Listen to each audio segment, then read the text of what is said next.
नमस्कार, स्वागत है आपका टाइम्स नाउ नव भारत पर। आपके साथ मैं हूं सुशांत सिन्हा और आज आपके सामने एक और बड़ा खुलासा करने जा रहे हैं हम। यह खुलासा साल 2020 में दिल्ली में जो दंगे हुए थे उसको लेकर है। यह खुलासा एक स्टिंग ऑपरेशन के जरिए हुआ जिसका मुख्य किरदार अबू बकर है। वो अबू बकर जिससे हमने आपको कल मिलवाया था स्टिंग ऑपरेशन के पहले हिस्से में। वो अबू बकर जो इस वक्त पुलिस की हिरासत में है और उस पर जबरन धर्म परिवर्तन कराने के आरोप है। टाइम्स नाउ नव भारत ने कल खुलासा किया था कि किस तरह अबू बकर और उसकी टीम पूरे देश में धर्म परिवर्तन का रैकेट चलाती है। अबू बकर ने टाइम्स नाउ नव भारत के छिपे कैमरे पर दावा किया कि अब तक उसने करीब 3000 लोगों का धर्म परिवर्तन किया है। टाइम्स नाउ नव भारत की स्पेशल इन्वेस्टिगेशन टीम ने जब अबू बकर का सच देश को बताया, उसके बाद धर्मांतरण की जांच के लिए हरियाणा के नूंह के एसपी ने एसआईटी बना दी और अब उसकी जांच भी हो रही है। टाइम्स नाउ नव भारत की स्पेशल इन्वेस्टिगेशन टीम के सामने अबू बकर जब धर्मांतरण को लेकर बड़े बड़े खुलासे कर रहा था, उसी वक्त दिल्ली दंगे को लेकर उसने जो बातें बताई वो सनसनीखेज थी। हमने उससे दिल्ली दंगों पर बात नहीं की, वो खुद दिल्ली दंगों का मसला लेकर आया और उसके बाद जो उसने कहा उसको जब आप अभी सुनेंगे तो आपके पैरों के नीचे से जमीन निकल जाएगी। अबू बकर ने बताया कि किस तरह वो और उसके लोगों ने दिल्ली दंगे के दौरान लोगों की हत्याएं की। अबू बकर ने अपने खुलासे में बताया कि वो और उसके लोगों ने जानें भी ली और बाद में मजलूम बन गए। मतलब पहले जाने ली और उसके बाद खुद विक्टिम कार्ड खेल दिया कि हमारे ऊपर जुल्म हुआ है। उसने यह भी कहा कि कैसे उसको ये काम करने में मदद मिली। अब वक्त है छिपे हुए कैमरे पर अबू बकर के पूरे खुलासे को सुनने का। लेकिन टाइम्स नाउ नव भारत एक जिम्मेदार चैनल होने के नाते, एक जिम्मेदार पत्रकारिता करने के नाते हम अपनी जिम्मेदारी को अच्छी तरह समझते हुए इस स्टिंग ऑपरेशन के दौरान अबू बकर की तरफ से कहे गए कुछ वाक्यों को नहीं दिखा रहे। कुछ सनसनीखेज दावों को हम आपको नहीं सुनवा पाएंगे। उन दावों के दौरान आपको एक बीप की आवाज सुनाई देगी, क्योंकि उसमें जो बातें कही गई हैं वो ऐसी हैं कि अगर वो बाहर आई तो बड़ा हंगामा हो सकता है। हमारी कोशिश किसी खबर को छिपाने की नहीं है। हम ये चाहते हैं कि खबर के कारण समाज में माहौल ना बिगड़े। हम चाहेंगे कि अबू बकर जो कर रहा है या जो कह रहा है उसकी जांच दिल्ली पुलिस करे और अगर पुलिस हमारे स्टिंग ऑपरेशन को लेकर किसी तरह की जानकारी हमसे मांगेगी तो हम उसे वो भी देंगे। अबू बकर को लेकर हमारा यह स्टिंग ऑपरेशन पूरी तरह जनहित और देशहित में है। उसके दावे में कितनी सच्चाई है यह जांचना और परखना पुलिस प्रशासन का काम है। हम सिर्फ यह कहना चाहेंगे कि अगर अबू बकर का दावा सच्चा है, 1% भी सच्चा है, तो यह इस दशक का सबसे बड़ा खुलासा है। सबसे पहले दिल्ली दंगे को लेकर कैसी साजिश रची गई और अबू बकर ने किस तरह के दावे किए वो आपको दिखाते हैं। सूचना, स्टिंग ऑपरेशन के दौरान कई ऐसी बातें कही गई हैं जिनसे समाज में भेदभाव बढ़ सकता है। आशंका है कि छिपे कैमरे पर किए गए कुछ दावों के कारण समाज का माहौल बिगड़ सकता है। इसलिए टाइम्स नाउ नव भारत ने अपनी रिपोर्ट में उन बातों को छिपा लिया। हम अपनी जिम्मेदारी को समझते हैं और इसी वजह से स्टिंग ऑपरेशन के दौरान अबू बकर की तरफ से किए गए कुछ दावों को आपको नहीं सुना रहे हैं। एक जिम्मेदार चैनल के नाते हम जनहित और देशहित में ये रिपोर्ट दिखा रहे हैं।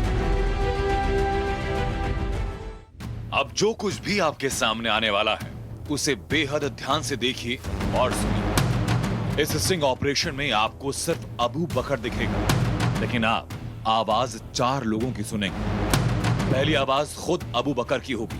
एनआरसी का विरोध कर रहे हैं। एनआरसी का विरोध सब जगह हरियाणा में किया था, अबू बकर ने किया, हमने किया है। दूसरी और तीसरी आवाज टाइम्स नाउ नव भारत के रिपोर्टर्स की होगी। तो सीए वाले में आप भी थे। और चौथी आवाज अबू बकर के साथ आए और उसी कमरे में मौजूद काजी इखलाक की होगी।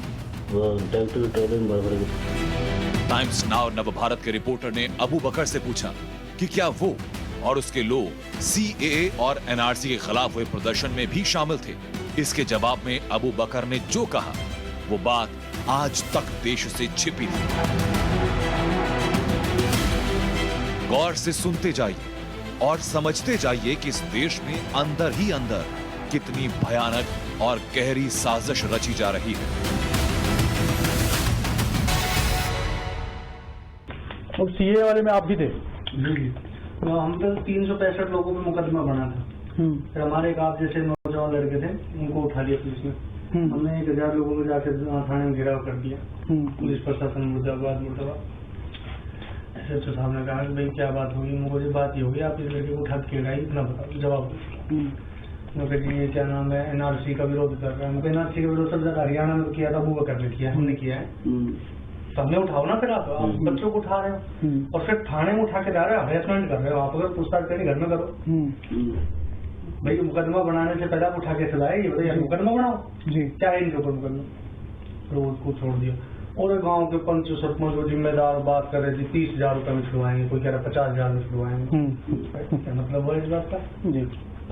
उसमें जो है मेरे ऊपर जो मुकदमा बनाया उन्होंने, वैसा तो कोई बना नहीं मामला। उन्होंने बनाया कि अबू बकर के गुंडे आए और मोहताबाद गाँव, असल में वहाँ वही था कि दिल्ली में जो दंगा हुआ था ना, तो उस इलाके से, फैजाबाद इलाके से। कहाँ पे? ये दिल्ली में जो दंगा हुआ था ना, जामिया। तो वहीं भी देखा था। तो वो उससे जो है वो जो प्रशासन था वो बरकर आ गया। कहाँ पे? दिल्ली में। नहीं, दिल्ली में जामिया की बात कर। जामिया यूनिवर्सिटी में जो छात्रा, नाला रोड है ना, नाला रोड आपने देखा हो, शाहीन बाग। हाँ ना, शाहीन बाग।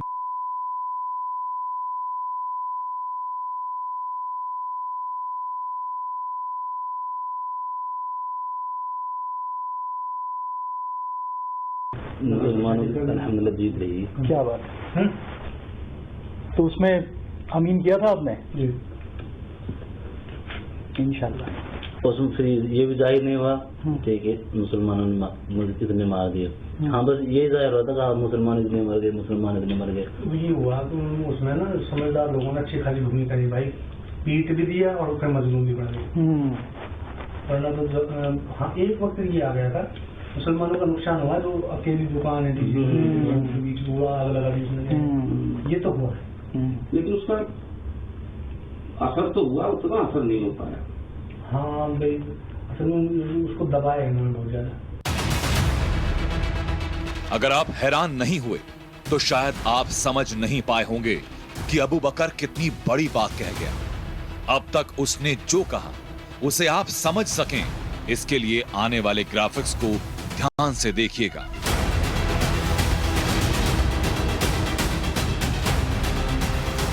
अबू बकर ने अब तक खुलासा किया कि फरवरी 2020 में दिल्ली में जो दंगे हुए उसमें उसकी टीम शामिल थी।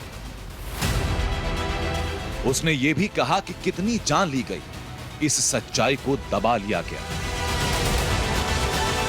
अबू बकर के मुताबिक कत्लेआम करने के बाद खुद को पीड़ित की तरह दिखाया गया और कत्लेआम करने वालों को कुछ समझदार लोगों का साथ मिला। अबू बकर ने आगे भी और सनसनीखेज दावे किए, लेकिन उसे सुनने से पहले एक बार फिर उसकी कही बातों को दोबारा सुन लीजिए, दोबारा समझ लीजिए। हम उसे कई हिस्सों में तोड़कर आपको सुनाने वाले हैं ताकि आप उसकी बातों को ठीक से समझ सकें। पहले इस बयान का पहला हिस्सा सुनिए। और सीए वाले में आप भी थे? जी। तो हम पे 365 लोगों पे मुकदमा बना था। फिर हमारे एक आप जैसे नौजवान लड़के थे, उनको उठा लिया पुलिस ने। हमने 1000 लोगों को जाके थाने में घेराव कर दिया।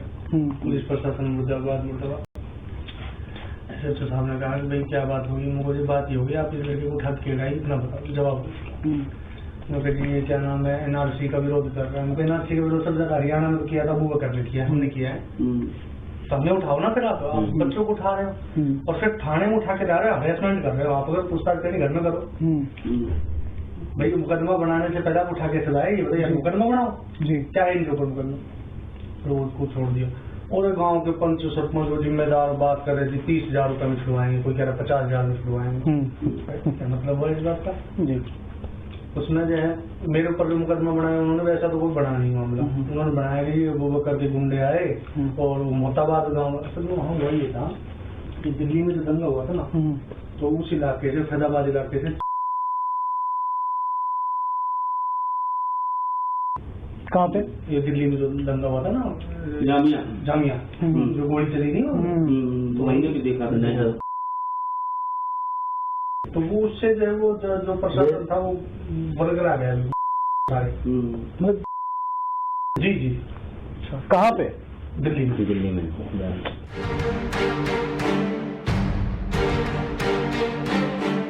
टाइम्स नाउ और नवभारत के रिपोर्टर्स को विश्वास नहीं हुआ कि अबू बकर ये क्या कह रहा है। यहां हमने अपनी जिम्मेदारी समझते हुए अबू बकर की कही हुई बातों पर बीप लगा दिया है। हम नहीं चाहते कि अबू बकर की कही हुई किसी भी बात से वैमनस्य फैले या समाज में विद्वेष का भाव हो। रिपोर्टर को विश्वास नहीं हुआ तो अबू बकर के साथ मौजूद उसके सहयोगी मौलाना इखलाक ने भी उस दावे की पुष्टि की और कहा कि दिल्ली दंगों में मुसलमानों की जीत हुई। अब इस सनसनीखेज दावे का अगला हिस्सा सुनिए जो मौलाना इखलाक की बात से शुरू हो रहा है।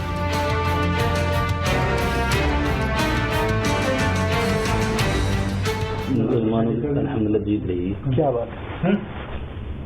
तो उसमें अमीन किया था आपने? जी। इंशाल्लाह। उसमें फिर ये भी जाहिर नहीं हुआ कि मुसलमानों ने कितने मार दिए। हाँ, बस ये जाहिर हुआ था कि मुसलमान इतने मर गए, मुसलमान इतने मर गए। तो ये हुआ कि उसमें ना समझदार लोगों ने अच्छी खासी भूमिका करी भाई, पीट भी दिया और फिर मजलूम भी बन गए। वरना तो हाँ एक वक्त ये आ गया था, मुसलमानों का नुकसान हुआ जो अकेली दुकान है बीच बुरा आग लगा दी उसने, ये तो हुआ है।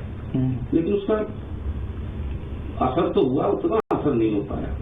हाँ भाई, असल में उसको दबाया इन्होंने बहुत ज्यादा। आपने गौर किया कि अबू बकर ने यहाँ कुछ समझदार लोगों का जिक्र किया। आखिरकार ये समझदार लोग कौन हैं जिन्होंने सारे मामले को दबा दिया? वो कह रहा है कि पीट भी दिया और मजलूम भी बन गए, यानी पहले गुनाह किया और फिर बाद में खुद को ही पीड़ित दिखा दिया। जाहिर है अगर अबू बकर का ये दावा सही है तो ऐसे लोगों की पहचान ज़रूर होनी चाहिए।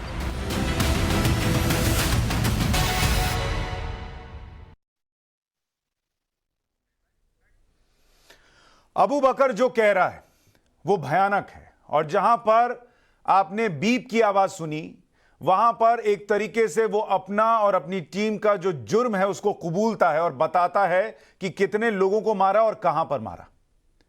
और वो आंकड़े ऐसे हैं कि हम आपको सुना नहीं सकते, वो बातें ऐसी हैं कि हम आपको सुना नहीं सकते, इसलिए हमें वहां बीप लगाना पड़ा। क्योंकि स्टिंग ऑपरेशन को दिखाने का मकसद यह नहीं है कि समाज में कोई दिक्कत पैदा हो, इसका मकसद यह है कि अगर जो वो कह रहा है, जो आंकड़ा वो रख रहा है कि इतने लोगों को मारा, अगर उसमें से 1% भी सच है और उसको जिस तरीके से छुपाने की बात वो कह रहा है, अगर वो सच है तो पुलिस को जांच करनी चाहिए और लोगों को न्याय मिलना चाहिए। स्टिंग ऑपरेशन के कुछ और पहलू आपको बताऊंगा, लेकिन इस पर चर्चा करने के लिए हमारे साथ बीजेपी की प्रवक्ता नुपुर शर्मा जुड़ रही हैं। विक्रम सिंह पूर्व डीजीपी हैं उत्तर प्रदेश के, हमारे साथ जुड़ रहे हैं। रवि श्रीवास्तव राजनीतिक विश्लेषक, विवेक श्रीवास्तव लेफ्ट के नेता, मौलाना अली कादरी इस्लामिक स्कॉलर भी हमारे साथ थोड़ी देर में जुड़ जाएंगे। हमारे दो सहयोगी अनुज मिश्रा और मोहित ओम जुड़ रहे हैं। अनुज हमारे साथ दिल्ली से हैं और मोहित उस नूह से हैं जहां पर यह अबू बकर अभी हिरासत में है, जेल में है। नुपुर जी, मैं आपके पास आऊं उससे पहले अपने रिपोर्टर से एक अपडेट ले लूं। अनुज, अबू बकर जो दिल्ली दंगों के बारे में बता रहा है, क्या स्टिंग ऑपरेशन के दौरान आप लोगों ने उससे पूछा या वो खुद ये सब बताता चला गया और वो कितना भयानक था?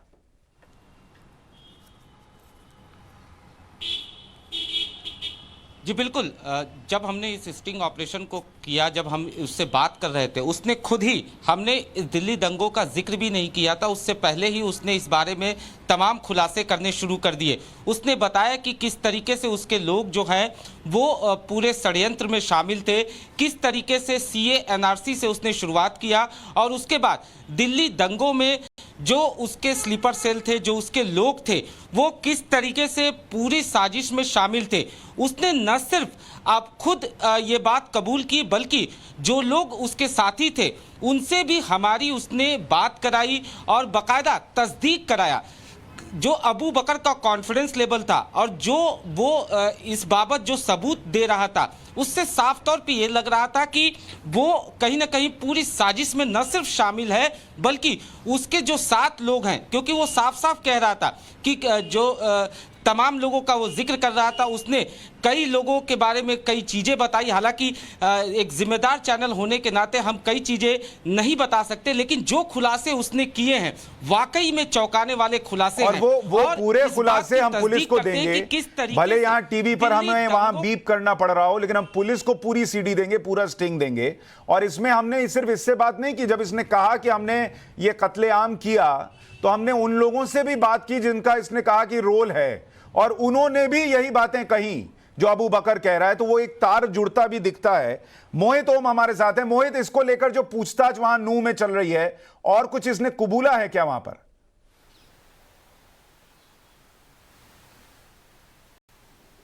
देखिए, नूह में अभी एक हाई लेवल के मीटिंग हुई थी जिसमें आला अधिकारी मौके पर पहुंचे थे। तो आला अधिकारियों ने खुद अबू बकर से पूछताछ की है और जानने की कोशिश की है कि जो उसका नाम सामने आना है धर्मांतरण को लेके, उसमें कितना वो सम्मिलित है और किस तरीके से उन्होंने दिल्ली दंगों की बात की है, शाहीन बाग प्रोटेस्ट की बात की है, उसमें कितना सच है। तो आला अधिकारी जब मीटिंग से निकले हैं तो उनका कहना है कि इसके खिलाफ पुख्ता सबूत हम इकट्ठे करने की कोशिश कर रहे हैं, क्योंकि जो SIT की टीम है वो अब इस पर लग गई है और उनकी बातों से सामने निकल कर आ रहा है कि इसने बहुत सारे ऐसे गुनाह किए हैं जिनके बारे में आपके स्टिंग ऑपरेशन उसने बताया है। तो इस पर अब हम कल जो सुबह के वक्त उनकी टीम हमारे ऑफिस पहुंचेगी, जो हमसे सारी फुटेज लेगी और फुटेज को खंगालेगी क्या क्या बातें अबू बकर ने की है। जो हमने टीवी पे दिखाया है उनको आला अधिकारियों ने देखा है और उस पर गहन तरीके से अब पूछताछ की जा रही है और SIT जो है अब पूरे मामले की जांच कर रही है। ठीक है मोहित, मैं आपके पास लौटता हूं। नुपुर शर्मा, ये जो स्टिंग ऑपरेशन है दिल्ली दंगों को लेकर, वो जो कत्लेआम की बात करता है, अगर मैं उस फिगर पर न भी जाऊं जिम्मेदारी निभाते हुए, लेकिन जो वो कह रहा है कि हमने कैसे पीटा और फिर हम मजलूम बन गए,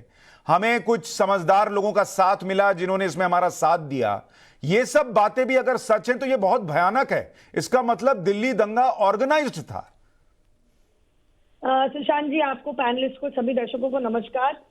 आप जिम्मेदारी निभा रहे हैं, उनकी जिम्मेदारी का क्या होगा जो छाती पीट के और ठोक के यहाँ पे बता रहे हैं कि हमने इतनों को मारा और अपने आप को ही हमने पीड़ित करार कर दिया। अपने आप को बचाने के लिए हमने दिखाया कि पिटाई तो हमारी हुई है, गलत हमारे साथ हुआ है, हाँ, लेकिन हमने इतने सारे पीट दिए, इतने सारे मार भी दिए, जानते, आग भी लगा दी दुकान पे। मैं पूछना चाह रही हूँ सुशांत जी, मेरे हिसाब से जिम्मेदारी तो आपकी सही तब बनती जब आप जाहिर करें इस चीज को कि कितने लोगों को मारा है, जान से कितने लोगों को मारा है, किसकी जमा पूंजी को आग लगा दी इन्होंने, क्योंकि ये जनता जनार्दन के लिए, जानकारी के लिए बहुत जरूरी है। पायलट में आपने दिखाया कि गृह मंत्री, मेरे हिसाब से उत्तर प्रदेश सरकार के आप पायलट दिखा रहे थे, उस टाइम पे पैशन हो ही रही थी, जिन्होंने कहा कि आपसे स्टिंग ऑपरेशन की पूरी CD हमें चाहिए, DVD चाहिए, हम देखेंगे, इस पर जांच पड़ताल करेंगे। ये जो आपने मेवाट के अंदर ही अरेस्ट हुए हैं जबरन धर्म परिवर्तन के लिए, एक देवेंद्र और एक राजेश, दोनों की शिकायत दर्ज हुई कि उनके साथ जबरन धर्म परिवर्तन किया गया। देवेंद्र ने तो आगे जाके ये तक कहा कि 3 नाबालिग बच्चों को जबरदस्ती अबू बकर नामक आदमी ने मेवाट के नूह के अंदर जबरदस्ती अपने पास रख लिया और उनका भी धर्म परिवर्तन कर दिया। ये शिकायत के ऊपर इनका अरेस्ट हुआ, इनकी गिरफ्तारी उसके ऊपर हुई है। अब धीरे धीरे आगे तो पता चलेगा इनका नेटवर्क कितना बड़ा है। कुछ माह पूर्व भूलेगा नहीं कि ATS उत्तर प्रदेश ने भी ऐसे अरेस्ट किया था 3 लोगों को, उमर गौतम को, जिसमें से ये पता चला था किस तरीके से इसमें जाकिर नायक जो पर्सोना नॉन ग्राटा है, आज की तारीख में भारतवर्ष से भागा हुआ भगोड़ा आदमी है, उस तक का नाम बीच में आ गया था। सुशांत जी, जानकारी के लिए बहुत जरूरी है कि ये केवल लोगों का, इंसानों का नेटवर्क नहीं, ये पैसे का नेटवर्क कितना गहरा है, क्योंकि ना भूलिएगा मुफ्त हवा के ऊपर, और हवा भी मुफ्त नहीं होती, हवा के ऊपर कोई किले नहीं बनते। और खासकर ये Shaheen Bagh, anti-CAA, NRC protest का ये जो नाटक कर रखा था, ये कहां से ये इतने बड़े बड़े तंबू गड़ रहे थे, कहां से इनको बिरयानी परोसी जा रही थी, कहां से बड़े बड़े पोस्टर और होर्डिंग लगाए जा रहे थे, कौन पैसों का इंतजाम कर रहा था, कौन स्टेज माइक और साउंड सिस्टम का इंतजाम कर रहा था, रात भर चाय पकौड़ी कैसे चल रही थी यहाँ पे कि बच्चा कह रहा है मोदी को मौत की घाट उतार दो, मैं पूछना चाहती हूँ कि ये जो इंटेलेक्चुअल लोगों की बात कर रहे हैं, उनमें से ऐसे कुछ कीड़े ट्विटर पे और सोशल मीडिया पे भी जीवित है सुशांत जी, जो यूं करके डांस कर रहे थे, उल्टे सीधे गाने गा रहे थे। बिल्कुल नुपुर जी, और हम तो चाहेंगे कि इसकी भी जांच हो। ये जो कह रहा है स्टिंग ऑपरेशन में, जी जी कहिए। चीज मैं कहना चाहूंगी, जी जी, कुछ सो कॉल्ड बॉलीवुड एक्टर्स और एंटरटेनमेंट की जगत सितारे जो अपने आप को समझते हैं, भूलिएगा नहीं, शाहीन बाग में एक ढाबे या रेस्टोरेंट के अंदर हम देखेंगे कि तख्त बदल दो। भूलिएगा नहीं सुशांत जी, ये ललकार है कि ताज पलट दिए जाएंगे। ये अपने आप को पोएट समझ के, अपने आप को सिंगर गवैया समझ के जो गाया जा रहा था, ये सो कॉल्ड एक्टर एक्ट्रेसेस के द्वारा सारे वीडियो वायरल हुए हैं। यही वो खोखले इंटेलेक्चुअल है जो 10वीं फेल है, लेकिन देश के अंदर दंगे फैले। ठीक है नुपुर जी, देखिए हमने वो आंकड़ा और वो बातें इसलिए नहीं दी रखी क्योंकि अगर पुलिस जांच करे और उसको सच पता चले और वो रखे तो वो ज्यादा बेहतर होगा। लेकिन जो बाकी का हिस्सा है वो भी अपने आप में कम रिवीलिंग नहीं है। विक्रम सिंह जी, एक पूरा नेक्सस चले, इसकी बातों में अगर सच्चाई है और ये कह रहा है कि भाई हम, इसने धर्मांतरण वाला कल आपने देखा था सर जो हमने चलाया था, उसमें भी इसने कहा कि हम धर्मांतरण करते हैं और फिर सीए के प्रोटेस्ट के लिए उन लोगों का इस्तेमाल कैसे इस आदमी ने किया था। और अब ये दिल्ली दंगों में बताता है कि भाई हमने पीटा भी और हम पीड़ित बन गए और हमको समझदार लोगों का साथ भी मिला। ये तो बहुत भयानक है। सुशांत जी और नूपुर जी, मैं आपका ध्यान चाहूंगा। पहली चीज, जो भी बातें इसने आपके स्टिंग ऑपरेशन पे कही है वो इकबालिया बयान एक्स्ट्रा जुडिशियल कन्फेशन की श्रेणी में आता है और इनको 10 साल के पीछे सलाह करने के लिए पर्याप्त है। दूसरी चीज, आपका इसके बारे में खुलासा बहुत पूरी तरीके से न करना ये औचित्यपूर्ण है, गरिमापूर्ण है, क्योंकि इसके बारे में श्वेत पत्र पुलिस और सरकार तो दे सकती है, कदाचित आपके लिए औचित्यपूर्ण नहीं होगा। नूपुर जी, हम बड़े जमाने से सुन रहे हैं कि पीएफआई ने 120 करोड़ की फंडिंग सीए में की थी। एक राष्ट्रवादी होने के नाते मैं ये जानना चाहूंगा कि मैं उम्मीद करता था कि अब तक तो पीएफआई बैन हो गई होती। पीएफआई के कम से कम अगर 120 करोड़ की फंडिंग और बेंगलुरु राइट्स में होते तो कम से कम अब तक एक बहुत ठोस कार्रवाई हो जानी चाहिए थी। ये हमारी सर्वोच्च प्राथमिकता होनी चाहिए थी।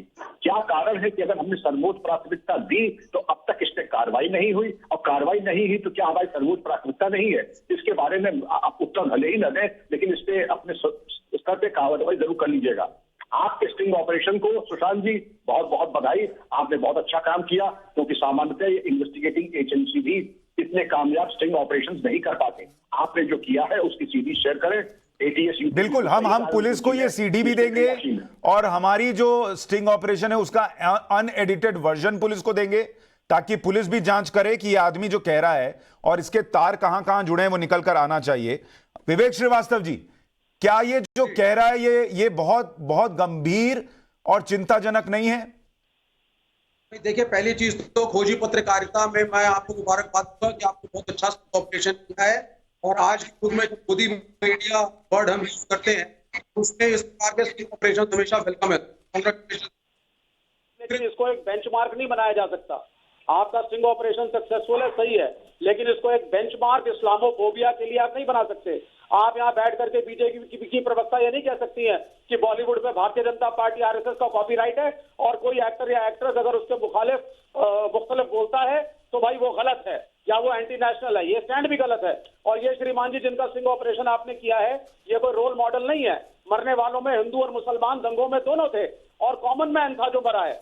इस तरह के अगर ये व्यक्ति षड्यंत्रकारी है, ये प्रूव होता है जब आप अपनी सीडी देंगे और स्टिंग ऑपरेशन का एनालिसिस होगा। That does not prove that the common Muslim also did not die.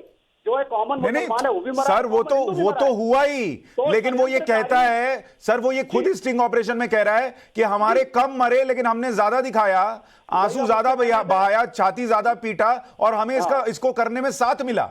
नहीं भाई, वो जो मर्जी कहे, उसके कहने से संख्या बल थोड़ी ना निर्धारित होगा। संख्या बल तो पुलिस निर्धारित करेगी। We should give credit to the police report as far as the statistics are concerned. ये तो कोई भी नारा लगा सकता है। छुटभैया नेता वो अपने चीखा चिल्ली और हीरोपंती के अंदर कुछ भी बोले तो उसको बैठ करके रिस्पॉन्सिबल मीडिया और रिस्पॉन्सिबल प्रवक्ता बेंचमार्क नहीं मानेंगे। इससे इस्लामोफोबिया ही फैलेगा। आपको मानना पड़ेगा गरीब मुसलमान भी वहां मरे हैं, औरतें बेवा हुई हैं, जो दोनों धर्मों की हैं। हिंदू भी मरे हैं, मुसलमान भी मरे हैं। तो ये इस तरह के ये तो इस्लामोफोबिया फैलेगा। इसलिए अगर कोई व्यक्ति जिसका नेक्सस दिख रहा है, जो अरेस्ट हो चुका है धर्मांतरण के मामले में, अगर वो कुछ कह रहा है तो उसको ना दिखाएं। उसको छुपा लें। आप जरूर दिखाइए, आप जरूर दिखाइए। इसमें इस्लामोफोबिया क्या है? जो गलत है कह रहे हैं उस पर कार्रवाई कीजिए। नुपुर जी आप रिस्पॉन्ड कीजिए, फिर मैं बाकी मेहमानों पर जाऊं। नुपुर जी आप रिस्पॉन्ड करें। सबसे पहले तो मैं कहना चाहूंगी कि जिसको हल्का फुल्का कह रहे हैं ना भूलिएगा किस तरीके से इनके शहीद उमर खालिद ने किस तरीके का बयान दिया था। आपको ध्यान होगा, मेरे ख्याल से गुजरात का बयान था, ये दिल्ली दंगे के कुछ दिन पहले पूर्व की बात है। जिस तरीके से दंगों के पूर्व उसने कहा था कि जब प्रोटेस्ट यहाँ पे होगा तब आप दंगे फैलाएंगे। आप भूलेगा नहीं, ये जो ये बोल रहे हैं कि कोई भी बॉलीवुड के ऊपर आरएसएस और बीजेपी का वो नहीं है, पूरा का पूरा डोमिनेशन नहीं है, ये बात तो है ही नहीं। लेकिन विवेक जी, आपने जो आज ये बात कही है, मैं आपसे एक सवाल पूछना चाहूंगी। मैं ज्यादा जोर से चिल्ला नहीं सकती, प्लीज सुशांत जी, मैं किसी के ऊपर नहीं बोली, मेरे ऊपर कोई ना बोले। ठीक है, आप बोले, मेरी दरखास्त है आपसे, प्लीज। मतलब कि विवेक जी आज ये मान रहे हैं कि फैज की ये कही कविता हम देखेंगे, जो धार्मिक प्रदर्शन और तख्त बदल दो और पलट दो और ताज पलट दो और एक तरीके से हिंसक प्रदर्शन की बात करते हैं, धर्म के ऊपर आधारित प्रदर्शनों की खून खराबे की बात करता है, उससे ये वाकिफ रखते, मतलब उससे ये मानते हैं। विवेक जी को अगर लगता है, उस एक्ट्रेस का मैं नाम नहीं लूंगी, शाहीन बाग के अंदर बैठ के किसी ढाबे के अंदर ताल लगाते हुए हम देखेंगे, गा रही है, अगर वो सही तरीके का प्रदर्शन को माफी चाहती हूँ, ये इस्लामोफोबिया नहीं, हिंदूफोबिया है।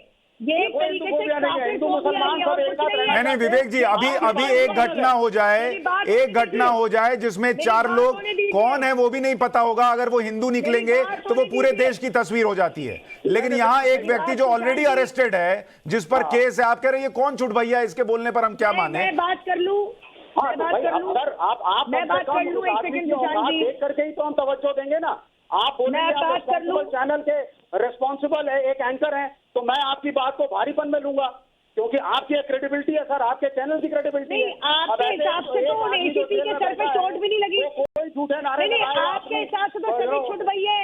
वो बुरके पहने भी आंटियां दादियां भी छुट गई है, जिन्होंने धक्का दिया और एसीपी को कोमा तक पहुंचा दिया, भाग उतारने की कोशिश करी, सबसे बड़ा छुट गई है। तो जब देखिए जहर उगलते हैं, आपके चैनल के ऊपर मान रहा है कि 1000 लोगों को मेवाड़ से लाया और पुलिस थाने को घेर लिया, उसमें कितने पत्थर मारे। मौलाना अली कादरी का एक रिएक्शन ले लूं, मुझे हेडलाइंस लेनी है उसके पहले। मौलाना अली कादरी, क्या जो आप ये सुन रहे हैं स्टिंग ऑपरेशन में, आपको कोई हैरानी हो रही है? देखिए साहब, सबसे पहले तो मैं आपसे ये कहना चाहूंगा कि किसी भी दंगाई और किसी भी आतंकी का कोई मजहब नहीं होता।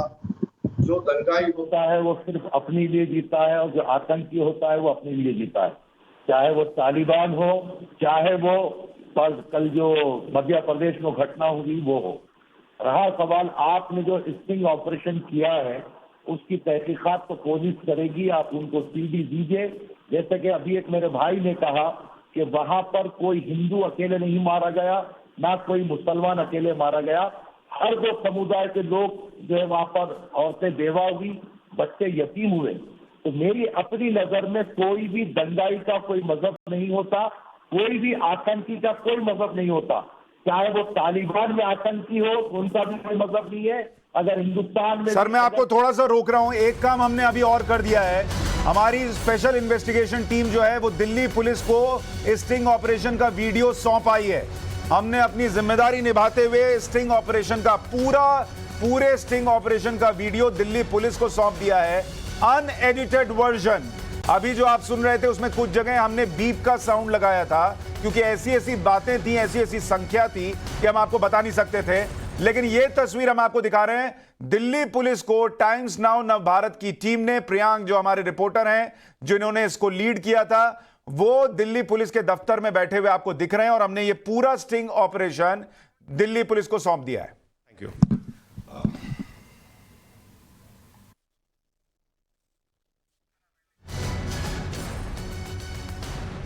तो अब दिल्ली पुलिस इस पूरे मामले की जांच करेगी, टाइम्स नाउ नव भारत सहयोग करेगा, और दिल्ली दंगों का वो सच जो शायद अब तक सामने नहीं आया है वो भी सामने आना चाहिए। क्या जो ये अबू बकर कह रहा है उसमें 1% की भी सच्चाई है, तो इसका मतलब यह है कि कई लोग, कई परिवार ऐसे हैं जिन्हें न्याय नहीं मिला, और कई ऐसे लोग हैं जिनकी जिम्मेदारी थी और वो खुले में घूम रहे हैं। ये बातें जांच के दायरे में आनी चाहिए, और ये स्टिंग ऑपरेशन अबू बकर जो कह रहा है वो सारी बातें जांच उन पर होनी चाहिए, ये बहुत जरूरी है।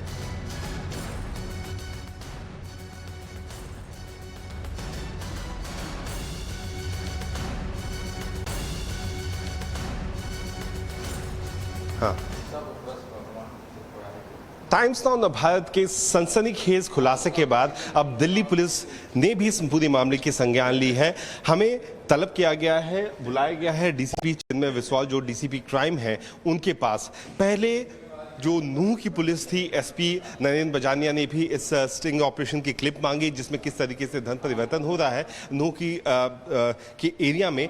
उसके बाद अब दिल्ली पुलिस को ये जो अहम सबूत है ये हम हैंडओवर करने जा रहे हैं। डीसीपी चिन्मय बिस्वाल जो कि डीसीपी क्राइम है, क्राइम ब्रांच की वो टीम थी जिसने दिल्ली दंगों की पूरी तफ्तीश की, कई अपराधियों को अरेस्ट किया, 55 से के करीब जो मुकदमे थे उनमें किया गया। अब चिन्मय बिस्वाल यहाँ मौजूद हैं, हम चलते हैं चिन्मय। हाय चिन्मय, कैसे हैं आप? ये हाँ नमस्कार सर, आपने जैसे देखा खुलासे के बारे में हमारा, और आपकी तरफ से भी ये रिक्वेस्ट आई थी कि हम क्लिप आपको हैंडओवर करें। तो सर ये वो क्लिप है, ये पूरी पेन ड्राइव है जिसमें पूरा जो स्टिंग ऑपरेशन है, किस तरीके से ये धन परिवर्तन होता था और कैसे दिल्ली दंगों में इन लोगों की साजिश थी उसके बारे में। ठीक है भैया, ये अभी आपने दिया है, हम इसको देखेंगे, फिर एग्जामिन करके will get back to you, फिर आपसे बात करते हैं। Thank you.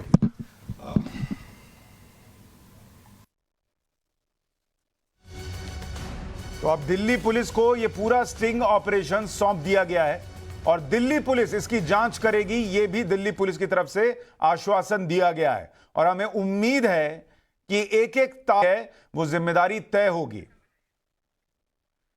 रवि श्रीवास्तव राजनीतिक विश्लेषक हमारे साथ हैं। रवि जी, जो बातें सामने आई, हमने अपनी जिम्मेदारी निभा दी, पुलिस जांच भी करेगी, लेकिन चूंकि इस आदमी का एक नेटवर्क है, एक नेक्सस है, यह अरेस्ट भी हुआ है, नूह की पुलिस को इसका कनेक्शन भी मिला है, वो जांच भी कर रही है। जो बातें ये कहता है उसका भी एक अगर आप डॉट्स मिलाइए तो वो दिखता है कि इसने सीए के प्रोटेस्ट में लोगों का इस्तेमाल किया। ये खुद इसका वीडियो है प्रोटेस्ट के दौरान। इसके लोगों से हमने जिसके बारे में ये कह रहा था कि हमने दिल्ली दंगों के दौरान जो है हमारे मुजाहिद, उन मुजाहिदों से बात की, उन्होंने भी सेम वर्जन दिया। तो कुछ चीजें हैं जो संदेह। सुशांत जी, पहली बात तो मैं आपसे ये कहना चाहता हूं कि जो व्यक्ति ये बयान या स्टिंग ऑपरेशन कर रहा है, स्टिंग ऑपरेशन के लिए आपकी और आपकी टीम को बहुत बहुत बधाई। बहुत अच्छा काम किया है आपने, और उसके आज और अच्छा काम किया जो आपने इसकी सीडी हैंडओवर कर दी पुलिस को। अब मेरा सवाल है वो ये कि जो व्यक्ति पुलिस की हिरासत में है, अगर वो इस तरह का कोई बयान दे रहा है तो मैं नहीं समझता कि इसकी कोई कीमत अहमियत है। जहां तक सवाल दिल्ली दंगों का है, आपको अच्छी तरह से याद होगा कि दो कोर्ट ने, लोअर कोर्ट ने भी और हायर कोर्ट ने भी ये कहा था कि दिल्ली पुलिस की पूरी इन्वेस्टिगेशन एक पर्टिकुलर कम्युनिटी की तरफ बायस थी। ये बात मैं नहीं कह रहा हूं, ये बात माननीय जजों ने कही है। तो इसलिए मुझे इस बात पे कोई विश्वास करने लायक चीज नहीं है कि जो बात ये व्यक्ति कह रहा है उसका कोऑपरेशन होना चाहिए। आपके साथ विक्रम सिंह साहब बैठे हुए हैं यहाँ पे, वो इतने अनुभवी पुलिस अधिकारी हैं और उन्होंने सही कहा कि अगर ये सच है तो उसको 10 साल तक सलाखों के पीछे डाल सकते हैं। पर सवाल ये है कि ये बयान या कोई स्टिंग ऑपरेशन की जो सीडी है, इस पर कोर्ट संज्ञान लेता है या नहीं लेता, ये अभी भी एक विवाद का विषय रहेगा। क्योंकि इस तरह की बातें कह करके बाद में वो व्यक्ति, आपने जितने भी स्टिंग के पोर्शंस दिखाए हैं, मुझे साफ दिखाई दे रहा है कि वो डबल इंटरप्रिटेशन हो सकते हैं, उनके 2 मायने निकाले जा सकते हैं। और यही वजह होती कैसे है। सर, अगर आप कुछ बताएं कैसे डबल मायने? नहीं, कोई लाइन आप बताएं जिसके डबल मायने निकलते हो। मैं आपको बता देता हूं ना, उन्होंने कहा कि एक पर्टिकुलर कम्युनिटी ने वो टॉर्चर किया और खून किया और वो बाद में खुद मजलूम बन गए। इस तरह के बयान को साबित करना मैं समझता हूं नामुमकिन है, क्योंकि आप इसका कोई भी एविडेंस प्रोड्यूस नहीं कर सकते। और यही वजह नहीं, देखिए, प्रूव करना ना प्रूव करना ये पुलिस का काम है सर। एक पर्टिकुलर कम्युनिटी नहीं, उसने अपने बारे में कहा कि हमने ऐसा किया, हमको इंटेलेक्चुअल्स का साथ मिला ये करने में, और वो अपने बारे में जो कह रहा है उसको वो प्रूव करे, पुलिस ना करे, वो पुलिस का काम है। लेकिन जो है उसको डिनाई कर दें क्या सर, वो जो कह रहा है स्क्रीन पर? नहीं, सुशांत जी, मेरा ये कहना है कि इस तरह के जो स्टिंग्स होते हैं उनका कोऑपरेशन के बिना कोई मूल्य नहीं होता, उन बयानों की कोई कीमत नहीं होती। अभी आपका जरूरी ये होगा कि आप ये पता लगाएं कि वो कौन से इंटेलेक्चुअल से जिसके साथ उनका कनेक्शन। तो इसीलिए तो पुलिस को दिया ना सर, अबू बकर वैसे ही हिरासत में है, वो उससे पूछें, बात करें। अगर ये निकलेगा नहीं सर, तो ये तो चीजें कभी सामने नहीं आएंगी। नुपुर जी, आपको लगता है कि क्या स्टिंग ऑपरेशन जो है वो कोर्ट में टिकेगा या नहीं टिकेगा, इसलिए एक व्यक्ति ये कहे हम दिखाई नहीं उसको? देखो, जब कानून की जानकारी नहीं होती ना सुशांत जी, तो ऐसी स्टेटमेंट दी जाती है।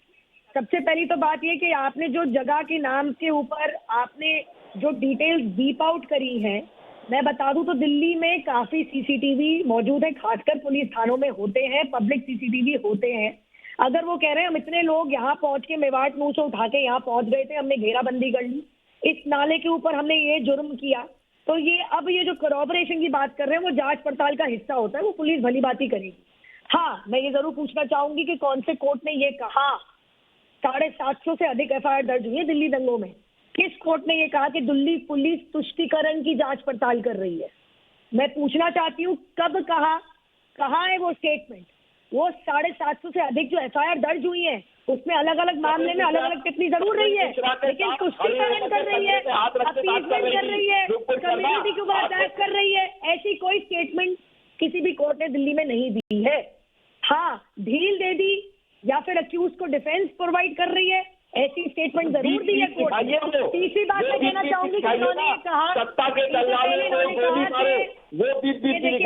ये देखिए आ गए, मामला तो सब जुडिस है, आप बोलेंगे तो आज भी कॉन्टेंट में रहेंगे, ये वाला मामला सब जुडिस है। हाँ जी, मैं दुबई बोलना चाह रही, मैं कुछ पॉइंट बोलूंगी, मेरा गला बैठा हुआ है, मैं आपसे रिक्वेस्ट, तो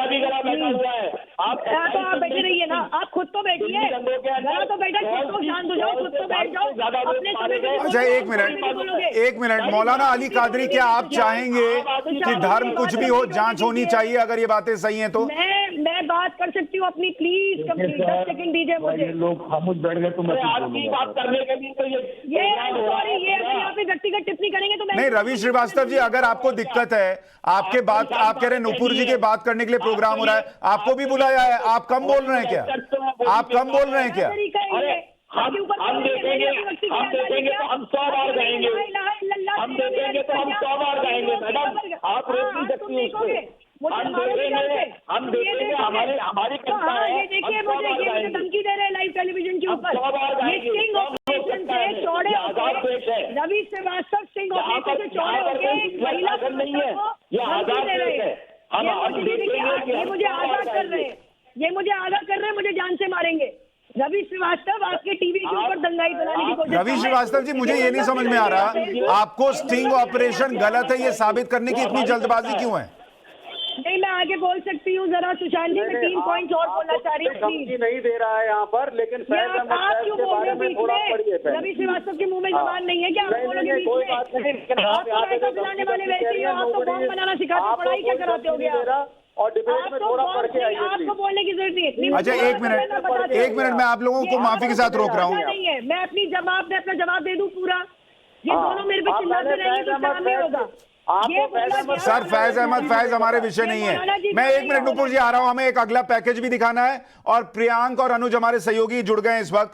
प्रियांक, दिल्ली पुलिस ने क्या कहा है, इस मामले की जांच कैसे आगे बढ़ेगी? मत दो, फ्रेम मत दो। जी बिल्कुल सुशांत, प्रियांक हमारे साथ है, उनसे हम बात करते हैं और जानते हैं कि दिल्ली पुलिस से अभी वो सीडी सौंप कर आए हैं। क्या कुछ कहा है दिल्ली पुलिस ने आपसे जब आप सीडी सौंपने गए थे? जी बिल्कुल, जिस तरीके से सुशांत ये सारी चीज़ें हुई, जिस तरीके से हमने इतना बड़ा खुलासा किया, उसके बाद अब दिल्ली पुलिस ने भी इस पूरे मामले का जो संज्ञान है वो ले लिया है। अनुज, मैं आपको बताना चाहूँगा, ये काफ़ी ज़्यादा बड़ी हम ये कहेंगे जर्नलिस्टिकली हमारी उपलब्धि है, क्योंकि कल जिस तरीके से हरियाणा पुलिस ने SIT का फॉर्मेशन इंटरवेंशन किया। यूपी गवर्नमेंट की तरफ से जो नुमाइंदे थे उन्होंने आकर भी बोला कि वो इस पूरे मामले को संज्ञान में लेंगे। उनकी जांच को एक और नई दिशा मिल गई है, एक और नया आयाम मिल गया है। अब दिल्ली पुलिस ने जब दिल्ली दंगों का सच लोगों के सामने आया है और उन लोगों की बात, जो जिन मुजाहिदों की बात ये शख्स कह रहा है कि हम काफी देर तक लड़े, 1.5 घंटे तक लड़े और जिस तरीके की बातें की है, हमारी मुलाकात अभी हम अनुज हमारे साथ थोड़ी देर पहले सुशांत मौजूद थे जब ज्वाइंट सीपी क्राइम से हमारी मुलाकात हुई और अब दिल्ली पुलिस ने ऑफिशियली इस केस का हैंडओवर एक तरीके से हम कहें तो ले लिया है। क्लिप को देखेंगे, जो जो रेलेवेंट पोर्शन होंगे उसको पिक करके जो एग्जिस्टिंग एफआईआर है उसमें ये इस बात की जांच को आगे बढ़ाएंगे।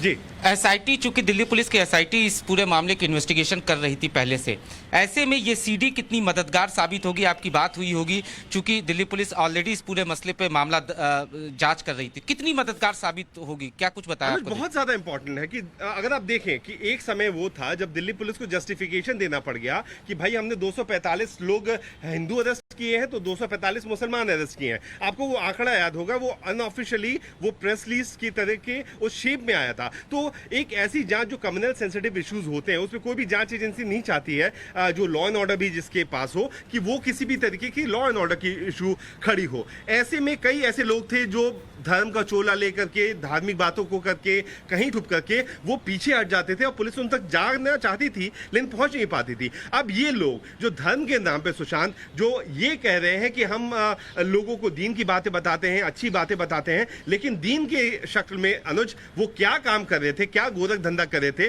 किस तरीके से वो धर्म की नहीं दंगाई बने पड़े थे, ये सच उजागर करने के बाद अब पुलिस के हाथ में भी सबूत है। जाहिर सी बात है जितने लोग कैमरे के सामने छुप करके जिस तरीके से हमसे बातें की, एक कहें कि अपने अपने अपने रौला मनवाने की कोशिश की, ऐसे लोग अब पुलिस की गिरफ्त में जल्दी होंगे, इसमें कोई दो राय नहीं है। प्रियांक, मैं आपके पास लौट रहा हूं और हमारे साथ तमाम मेहमान भी बने हुए हैं।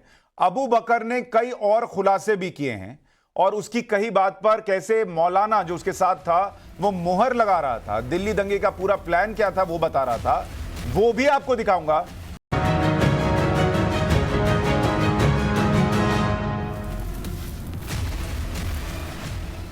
दिल्ली दंगों को लेकर जो बड़ा खुलासा टाइम्स नाउ नव भारत पर हम कर रहे हैं, जिसमें अबू बकर यह दावा करता है कि कैसे कत्लेआम हुआ।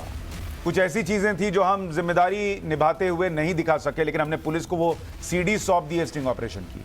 लेकिन जो वो बाकी बातें कहता है, कैसे हमने पीटा और मजलूम बन गए यानी पीड़ित बन गए, कैसे कुछ इंटेलेक्चुअल्स ने साथ दिया और उसकी टीम कैसे काम कर रही थी, मुजाहिद कैसे काम कर रहे थे, ये सब बहुत गंभीर है। नुपुर जी, मुझे एक चीज बताइए कि मुझे ऐसा लगा कि रवि श्रीवास्तव जी बहुत जल्दबाजी में है कि कैसे इस स्टिंग ऑपरेशन को खारिज कर दिया जाए, बजाय इसके कि क्या इसमें जांच हो और अगर ऐसा हुआ है तो इसको रोकना जाना चाहिए, देश के लिए खतरनाक है, इस पर चिंता जताने की बजाय।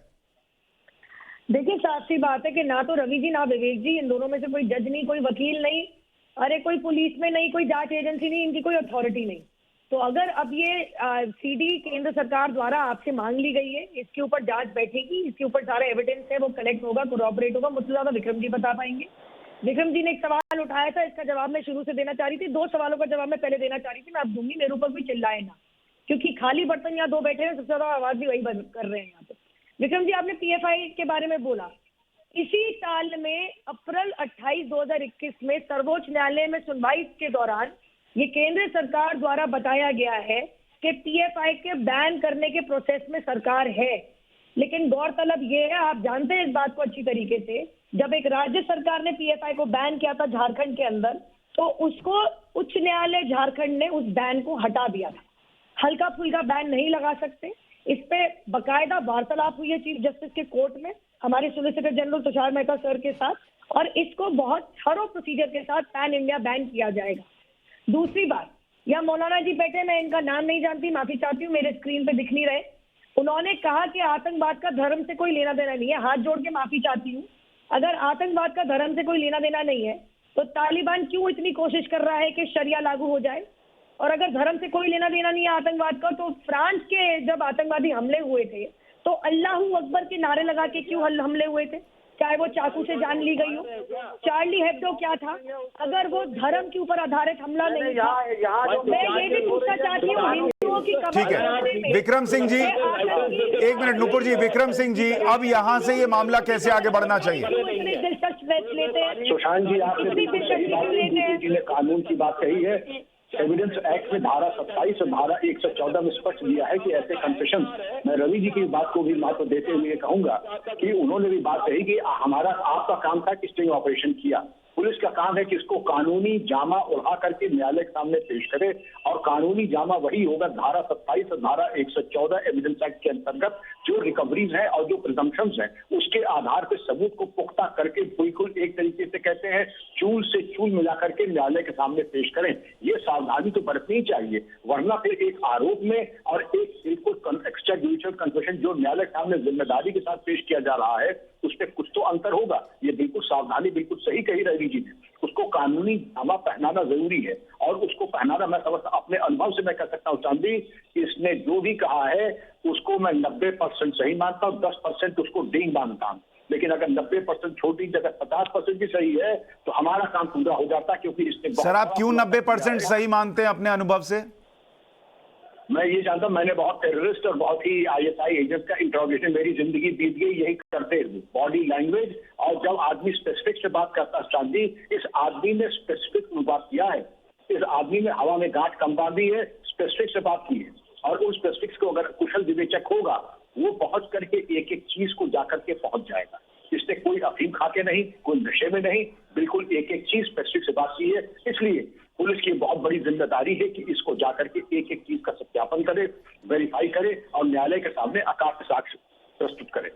ठीक है, बहुत बहुत शुक्रिया आप सभी मेहमानों का इस चर्चा में जुड़ने के लिए। और हमारी कोशिश यही है, जैसा अपने अनुभव से विक्रम सिंह जी कह रहे हैं कि उन्हें लगता है कि स्टिंग ऑपरेशन की 90% बातें सही हो सकती हैं जो अबू बकर दावा कर रहा है। मैं तो कहता हूं 90% छोड़िए, 2% भी सही है तो जो वो कह रहा है वो इतना गंभीर है कि आप उसको नजरअंदाज नहीं कर सकते। और अगर देश का इतना सा भी ख्याल है तो इस पर जांच होनी चाहिए और उस पर कार्रवाई होनी चाहिए। और जो वो कह रहा है कि हमने पीटा भी और हम मजलूम बन गए और फिर समझदार लोगों ने हमारा साथ भी दिया, इन समझदार लोगों के चेहरे से भी पर्दा उठना चाहिए।